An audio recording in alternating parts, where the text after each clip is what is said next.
Hi everyone, welcome back to HardReset.Info channel. Today I'm going to be showing you how to change sound effects volume in Delta Force.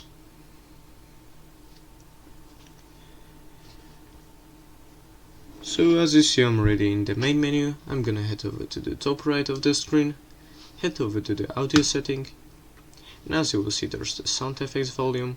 All you need to do is just left click and drag it as much as you want, to the left to make it more silent, or to the right to make it louder. Thank you guys for watching this video. I hope you guys enjoyed. Leave a like and subscribe, and see you guys in the next one.